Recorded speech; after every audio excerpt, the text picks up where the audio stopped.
Tadi juga ada yang menanyakan tentang terkait dengan bagaimana dengan TPPU tentu kita akan lakukan sebagaimana yang kami pernah sampaikan bahwa kita dapat melakukan penyidikan tindak pidana pencucian uang karena kita tahu asal mula tindak pidana tersebut adalah tindak pidana korupsi. Tentu ini kita akan lakukan, kita lekatkan TPPU itu dengan tindak pidana korupsi yang ada. Karena sesungguhnya penerapan tindak pidana TPPU ini menjadi penting karena sesungguhnya dengan TPPU maka kita akan dapat meningkatkan aset recovery dan dapat juga meningkatkan pendapatan keuangan negara.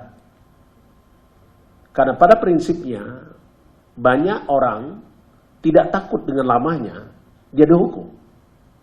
Tapi para koruptor itu sangat takut apabila dia dimiskinkan. Jadi saya pendapat dengan rekan-rekan untuk dikenakan TPPU itu. Tapi nanti kita lihat perkembangan penyidikannya.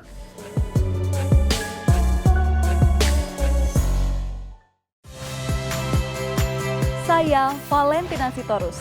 Saksikan program-program Kompas TV melalui siaran digital, pay TV, dan media streaming lainnya. Kompas TV, independen, terpercaya.